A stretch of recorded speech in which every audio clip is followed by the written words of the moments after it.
Hello, I'm Steve Shaw, National Coordinator of Football Officials and Secretary of Rules Editor for the NCAA. And today we're continuing our series of media videos for the 2022 season, and we're going to be focused on game action from Week 8. Now, a quick update on our targeting statistics.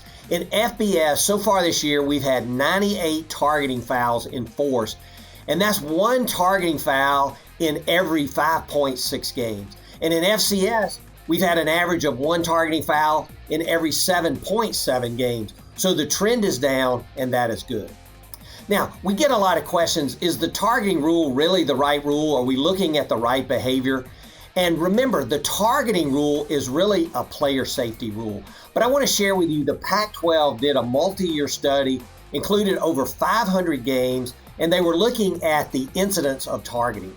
And here's what they found out, that on plays where there was a targeting call, the risk of a concussion was 36.9 times, not percentage, but 36.9 times that of a regular play. And on a play that had a targeting call that was confirmed by replay, the risk of concussion was 49 times higher than that of a regular play.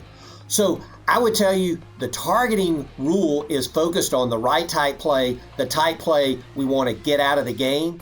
Targeting rule is changing player behavior. It makes the game safer for our student athletes, and that's good for the game of football.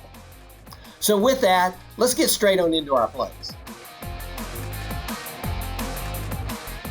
Our first play this week, we're late in the game, 8 seconds remaining, and we get a throw to number 9 who catches it, and then he tries to pitch it back to trailer number 4. And the ruling on the field is going to be a catch and down. As we see the headline judge at the top of the screen, he's coming in pointing down to kill the play. The clock's going to go to 0. But now, was it a catch? Was it incomplete? And if incomplete, was there time remaining? Or was it a catch and a fumble?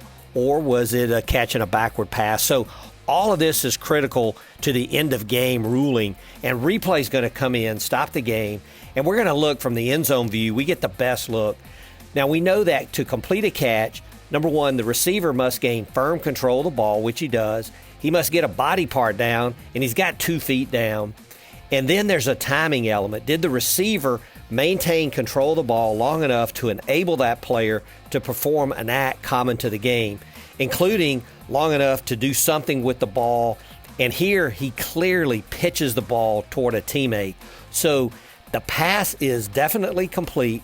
Number 9's knees are down on the ground, short of the line to gain. So the clock properly continues to run. It goes to 0, and the game is over. Replay can confirm the ruling on the field of catch and down.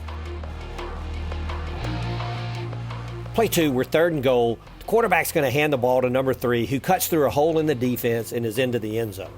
Now, after the score, number 3 performs an act, and it's a new thing out now. It's called wipe the nose. Now, we have a list of automatic unsportsmanlike conduct fouls in the rules book. For example, a throat slash is an automatic unsportsmanlike conduct foul. And even though this signal is somewhat close to the throat slash, the wiping of the nose is not considered an automatic unsportsmanlike act by rule, and it's not a foul.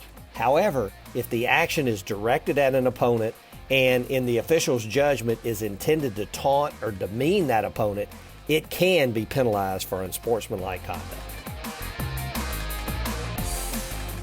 Play 3, we see the home team is wearing their colored green jerseys, but the visitors come out wearing their colored jerseys as well. So what's the rule on this? Well, the visiting team is required to wear their white jerseys. However, the home team can wear white if the teams have agreed to this in writing before the season. But if the home team wears their colored jerseys, as we have here, the visiting team may also wear colored jerseys if and only if the following 2 conditions have been satisfied. Number 1, that the home team is agreed in writing prior to the game, and the conference of the home team certifies that there's contrast between the 2 jerseys. So everything was done properly here. It's a good look, and both these teams are in compliance. Now, if the process isn't followed on the jersey color, the team in violation of the rule will lose 1 timeout at the beginning of every quarter and will receive a 15-yard unsportsmanlike conduct penalty after the opening kickoff of each half. Play 4, we have a touchdown by the offense on the last time down of the game, making the score 30-6. Now, as we go back and take a look at the play from the opposite end zone, we see the score, and then after everything begins to settle in, we see that the officials are leaving the field, but the offense sends out their extra point team, and they're lining up to attempt the try, and the defense is beginning to line up as well. Now, what's the rule on extra points? And so if a touchdown is scored during a down in which the time in the fourth period expires, the try shall not be attempted unless the point or points would affect the outcome of the game. Remember, the offense can score 1 or 2 points, but so can the defense. But if the 1 or 2 points either way can't impact the outcome of the game, we do not run the try. Now, the referee does come back, makes an announcement, cleans everything up, that the game is over.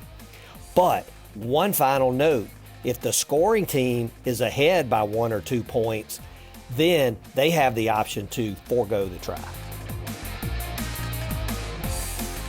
Play 5, we're going to talk about one of our player safety rules, leaping the punt shield. And we're going to see on this play that 2 players are rushing the punter, they leap and get flipped head over heels, and they come down head first. Now, the rule states that it's a foul if a defensive player who's inside the tackle box tries to block a punt or an apparent punt by leaving their feet and leaping into the plane directly above the frame of the body of an opponent. Now, this is in place to prevent this type action where the player could be injured by landing on their upper body. Now, it's not a foul if the player tries to block the punt by jumping straight up without leaping over the opponent, or it's not a foul if they leap through a gap. But this is in place to protect the rusher, and they're not allowed to leap over another player in an attempt to block the punt. Our last play this week, the offense is snapping from their own 27-yard line.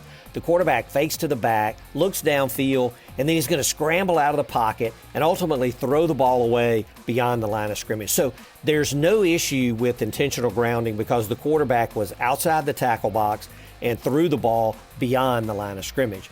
But we have a lineman, number 55, who is downfield about 5 yards when the pass is released. That's 2 yards beyond the allowed 3 yards that an ineligible receiver can go downfield. So we get a flag down from our line judge. Now, the crew's going to come together to discuss the play, and then we get an excellent announcement from our referee. There is no foul for an ineligible player downfield. The pass was legally grounded.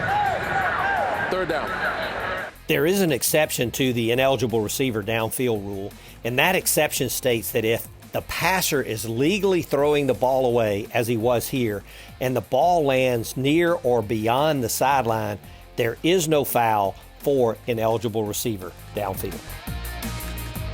Well, that's it for our plays this week, and we appreciate your time invested in this video, and we hope that it is helpful. And as we head down the home stretch to our season, the competition gets more fierce and crucial with more on the line each week, and that's what makes our game great. Best of luck to all, and stay safe and healthy.